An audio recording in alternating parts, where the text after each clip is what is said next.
집을 짓기 위해 가장 먼저 해야 할 일. 많은 사람들이 혼자 힘으로 삶이라는 시험을 통과하기 위해 애를 쓴다. 다른 사람들에게 도움을 요청하지도 않고 혼자 헤쳐나가려다 거대하고 강력한 조직의 이용만 당하다 결국 버려지고 만다. 그럼에도 많은 이들은 이러한 주문을 웬다. 뭐든지 제대로 하려면 혼자 해야 돼. 하지만 나의 부자 아빠는 늘 이렇게 말했다. 사업과 투자는 팀플레이다. 많은 사람들이 불이익을 당하는 이유는 돈이 움직이는 금융 놀이터에서 홀로 움직이기 때문이다. 세상을 지배하는 거인은 엄청나게 많은 사람들이 협동하여 움직이는 팀이다. 개인들은 이리 치이고 저리 치이다 짓밟혀 죽기 십상이다. 우리에게 투자를 상담해주는 재정 설계사들은 대부분 팀에 소속된 선수일 확률이 높다. 그들이 속한 팀이란 바로 거대 기업이다.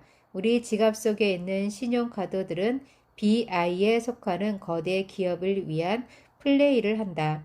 집을 살 때 받는 대출은 가장 큰 금융시장인 채권 시장을 위한 플레이를 한다. 집이나 자동차는 물론 자신의 삶 자체도 거대 보험사들에게 담보로 맡긴다. 보통 사람들이 이 S 안에서 열심히 뛰어다니며 일을 할 때 대기업들은 BI 안에 머물며 우리 삶을 가지고 돈놀이를 한다.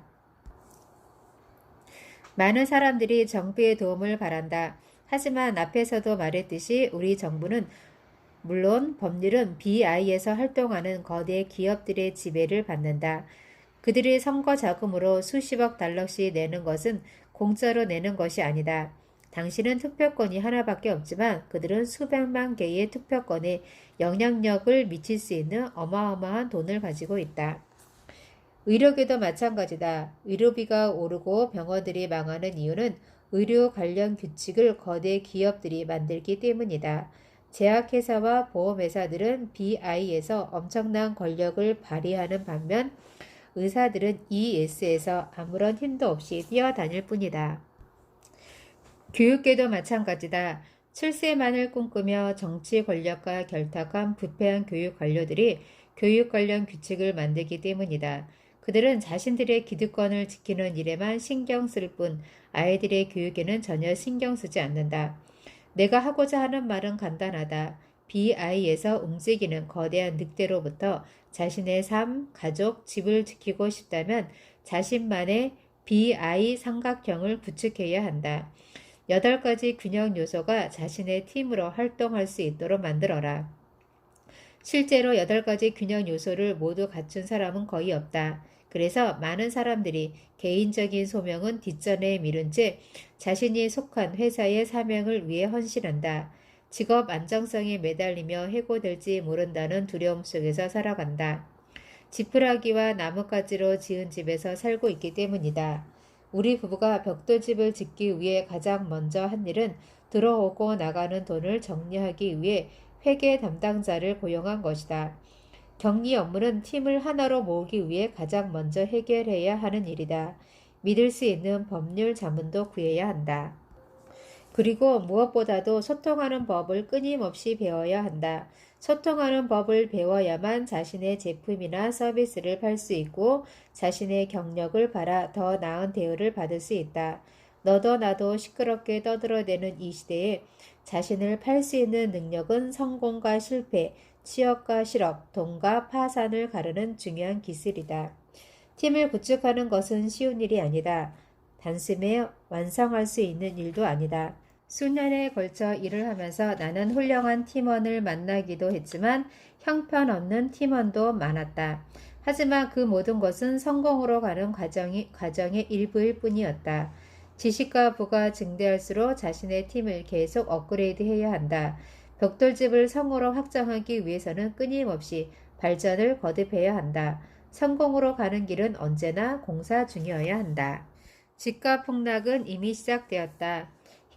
힘든 시대를 준비하는 자세로 산다면 검은 구름이 몰려와도 한 줄기 빛을 볼 수 있고 무지개 넘어 금단지를 찾을 수 있다. 지푸라기와 나뭇가지로 집을 지은 사람들 눈에는 당장 쏟아지는 폭풍우만 보일 뿐이지만 벽돌집을 지은 사람들 눈에는 폭풍우가 거친 뒤 곧 다가올 기회가 보일 것이다. 지푸라기와 나뭇가지로 집을 지은 사람들에게 최악의 상황은 정말 올까? 의심하는 사람도 있겠지만 어김없는 사실이다. 이것을 확실하게 보여주는 그래프를 몇 개 준비했다. 이 그래프에 주목한 사람들은 별로 없다. 나 역시 금과 은에 관한 조언을 해주는 마이클 벨로니 덕분에 알게 되었다. 다음 그래프는 연방준비제도가 설립된 1919년부터 시장에 돌아다니는 모든 본원통화, 가로 열고 동전, 종이돈, 은행 지급준비금, 가로 닫고의 총량을 보여준다. 1913년에서 2007년까지 94년 동안 시장에 쏟아져 나온 돈은 8,250억 달러였다. 1971년 닉슨 대통령이 금본위 제도를 폐지하고 난 뒤 달러 공급량의 변화를 보라.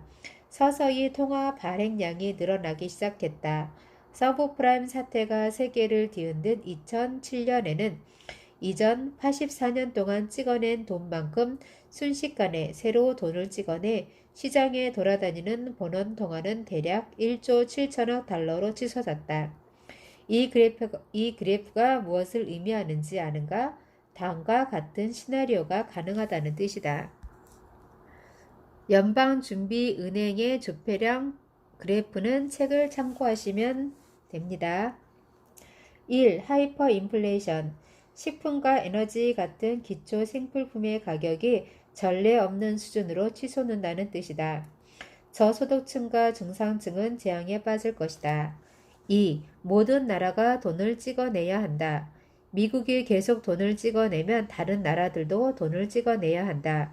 이렇게 찍어내지 않으면 자국의 통화 가치가 미국 달러에 비해 계속 높아지게 되고 따라서 미국의 물건을 팔기 어려워진다. 특히 수출로 먹고 사는 나라들은 다른 선택을 하기 어렵다. 미국 수출이 줄어드는 상황은 곧바로 경기 침체로 이어지기 때문이다. 결국 미국이 하이퍼 인플레이션에 빠진다면 미국과 무역을 하는 나라는 모두 하이퍼 인플레이션에 빠진다는 뜻이다. 3. 생계비의 증가. 지푸라기와 나뭇가지로 지은 집은 모두 날아갈 것이다. 물가는 치솟는 반면 임금은 오르지 않기 때문에 중산층과 서민은 몰락할 수밖에 없다.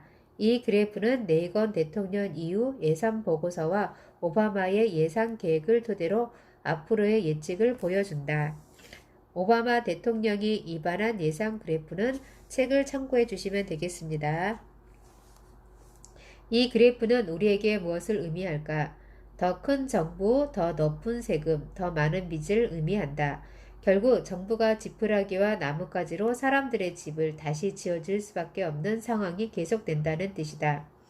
모기지 재조정 그래프도 책을 참고해 주시면 좋겠습니다. 모기지 재조정 그래프는 전 세계의 모기지 재조정 규모를 보여준다. 모기지 재조정은 모기지 만기일이 올 때 은행에서 현 시세에 맞춰 이자율을 재조정하는 것을 말한다. 재조정을 하면 대개 구매자에게 적용하는 이자율은 높아지고 따라서 갚아야 할 돈이 늘어난다. 예컨대 한 부부가 서브프라임 대출을 통해 3억 원짜리 집을 샀다고 해보자. 이들에게 돈을 빌려주기 위해서 은행은 집값의 110%인 3억 3천만 원을 터무니없는 이율인 2%에 빌려주겠다고 약속한다. 하지만 이후 은행은 대출 재조정을 통해 이율을 5%로 올리고 그 다음에는 7%로 올린다. 재조정이 있을 때마다 매달 모기지 상환금은 올라가고 결국 이들 부부는 파산을 하고 집은 경매로 넘어간다. 지금은 집값이 폭락하여 은행이 담보로 잡고 있는 집의 가격이 모기지 대출 총액의 50% 정도밖에 안 된다. 따라서 이 경우 빚은 3억 3천만 원이지만 집값은 겨우 1억 5천만 원이다. 은행은 결국 1억 8천만 원을 손해볼 수밖에 없다. 은행은 혼란에 빠지고 주주들은 엄청난 손실을 본다. 경매로 나온 담보주택만 쌓여간다. 이 그래프의 왼쪽을 보라. 서브프라임 사태는 2007년 중반부터 시작되었다. 모기지 재조정은 매달 200억 달러를 기록했다. 이 책의 앞부분에서 이야기한 서브프라임 사태로 인한 위기의 시간표에서 처음 두 사건은 다음과 같다. 2007년 8월 6일 미국의 가장 큰 모기지 대출업체인 아메리칸 홈 모기지가 파산 보호 신청을 했다. 2007년 8월 9일 프랑스 은행 BNP 파리바가 16억 유로 규모의 자산 유동화 증권 펀드에 대해 환매 중단을 선언했다. 미국 서브프라임 모기지 사태로 인해 자산의 가치를 정확하게 평가할 수 없다는 것이 이유였다. 모기지 재조정 그래프를 보면 이 사건이 발생한 이후인 2008년 말 모기지 재조정이 매달 350억 달러로 치솟은 것을 알 수 있다. 서브프라임 폭풍의 최고 정점이었다. 폭풍이 지나가고 난 뒤 모든 것은 폐허가 되었다. 우리는 태풍의 눈 한가운데 서 있다. 앞의 C 그래프에서 지금 우리가 있는 곳 화살표는 2009년 여름을 가리킨다. 내가 이 글을 쓰는 동안 모기지 재조정 금액은 많지 않았다. 대략 매달 150억 달러 정도 된다. 경제뉴스 해설가들은 태풍은 끝났다고 말한다. 경기 회복 조짐이 나타나기 시작했다고 말한다. 지푸라기와 나뭇가지로 지은 집에서 사는 아기 돼지들이 늑대가 사라졌다는 소식을 듣고 즐겁게 뛰어나와 논다. 사람들은 백화점에 가서 물건을 사기 시작하고 몇몇 레스토랑은 사람들로 미어터진다. 하지만 그래프를 보면 2011년 11월에는 380억 달러로 치솟는 것을 볼 수 있다. 늑대는 사라진 것이 아니다. 다만 더 큰 폭풍을 만들기 위해 크게 숨을 들이쉬고 있는 것이다. 이것은 우리에게 무엇을 의미하는가? 이 글을 쓰고 있는 2009년 6월 태풍이 끝난 것이 아니라 태풍의 눈 한가운데 우리는 들어와 있는 것이다. 최악의 상황은 아직 오지 않았다. 2007년 8월 모기지 재조정이 한 달에 200억 달러에 불과했을 때 지푸라기로 지은 금융회사 니먼 브라더스와 베어스턴스가 날아갔다. 늑대가 처음 내뿜은 바람에 아이슬란드가 무너졌다. 지금은 뱅크 오브 아메리카, 스코틀랜드 노열뱅크, AIG 등 나뭇가지로 지은 집들이 심하게 흔들리고 있다. 세계에서 8번째로 큰 경제구역인 캘리포니아는 물론 경제의 대국인 일본도 바람 앞에 촛불과 같은 상황이 되었다. 우리가 고민해야 할 문제는 이것이다. 2011년 10월과 11월 매월 모기지 재조정이 400억 달러 가까이 치솟을 때는 무슨 일이 벌어질 것인가? 이것은 우리에게, 우리 가족에게, 기업, 나라, 전 세계에 무엇을 의미하는가? 힘든 시기를 대비하라. 그러면 좋은 시절만 누릴 것이다. 돈의 네 번째 규칙을 기억하라. 모기지 재조정 그래프를 보면 힘든 시기가 눈앞에 다가왔다. 이를 대비하는 것은 바로 BI 삼각형을 강화함으로써 경제적 집을 튼튼하게 보강하는 것이다. 아직 준비할 시간은 남아있다. 태풍이 몰아치더라도 벽돌로 튼튼하게 지은 집은 BI 삼각형은 어려움을 겪지 않을 것이다. 세 그래프를 종합하면 미래를 냉정하게 바라볼 수 있다. 1. A 그래프 시장에 풀린 본원통화의 양 총 통화량이 적은 양에서 8,250억 달러까지 늘어나는데 94년이 걸렸다. 하지만 그 2배인 1조 7천억 달러로 늘어나는 데는 겨우 2년이 걸렸다. 물론 정부는 돈을 계속 찍어내고 있다. 이것은 식료품과 에너지와 같은 기초 생필품 값이 치솟는다는 뜻이다. 돈이 아무리 많이 쏟아진다고 해도 상품의 양은 한정되어 있기 때문에 가격은 계속 올라간다. 결국 미국뿐만 아니라 전 세계가 인플레이션에 빠질 것이다. 모든 중앙은행들이 자국 통화의 구매력을 떨어뜨리기 위해 돈을 계속 찍어내야만 한다. 통화의 가치를 떨어뜨리지 않으면 자신들이 만든 제품과 서비스의 값이 세계 시장에서 지나치게 올라가고 따라서 수출은 둔화된다. 나라 경제가 모두 침체된다. 결론적으로 말하자면 전 세계 어디든 살아가는데 더 많은 돈이 들고 힘들어진다는 뜻이다. 2. B 그래프 오바마 대통령의 예산 계속 증가하는 부채를 감당하기 위해서 정부는 통제를 강화하고 세금을 높인다. 생필품의 가격은 치솟지만 집값은 오르지 않는다. 집값이 오르지 않는 이유는 두 가지가 있다. 우선 사람들의 신용이 떨어지면서 은행은 돈을 빌려줄 수 없게 되고 집을 살 수 있는 사람도 계속 줄어들어 집값은 더 떨어질 수밖에 없다. 또 하나는 더 높은 세금으로 기업의 성장은 둔화되고 이로 인해 일자리는 줄어든다. 일자리 수는 부동산 가격에 직접 영향을 미친다. 집값 상승을 통한 차익을 노리고 집을 산 사람들에게는 나쁜 소식이다. 집을 팔아봤자 손해만 볼 것이다. 하지만 현금 흐름을 통한 수익을 얻기 위해 부동산에 투자한 사람들에게는 좋은 소식이다. 좋은 부동산을 싼 가격에 구입할 수 있는 기회이자 부동산을 구입하기 위해 대출한 돈은 물론 자산을 유지 보수하는 데 드는 비용을 모두 임대료만으로 충당할 수 있기 때문이다. 3. C 그래프 모기지 재조정 모기지 재조정은 그래프 A와 B를 더욱 심화시킬 것이다. 물론 세계 경제가 독이 묻은 돈의 무게에 짓눌려 완전히 무너진다면 모기지 재조정은 의미가 없을 것이다. 살인적인 인플레이션에서 살아남으려면 동화에서는 언제나 어둠 속에서도 한 줄기 빛이 있고 무지개 너머에는 금단지가 있다. 이것은 현실에서도 어느 정도 진실이다. 다음 차트는 1990년과 2007년 금값과 금의 양을 비교한 것이다. 2009년 6월 현재 금은 1온스당 900달러 정도이고 은은 1온스당 15달러 정도다. 귀금속 비축량 그래프는 책을 참고해 주세요. 시장에 나오는 금은 늘어나는 반면 은은 상당히 줄어든 것을 볼 수 있다. 은의 공급량이 떨어지는 이유는 은이 다양한 산업에서 여러 형태로 소비되기 때문이다. 휴대전화, 컴퓨터, 전등 스위치, 거울의 반사 물질 등으로 사용된다. 금은 계속 축적되는 반면 은은 소진되고 있는 것이다. 개인적으로 지금의 금융위기에 가장 좋은 투자 상품, 가장 전망이 밝은 투자 상품은 금과 은이라고 생각한다. 앞의 세 그래프에서 볼 수 있듯이 경제 상황은 계속 나빠진다.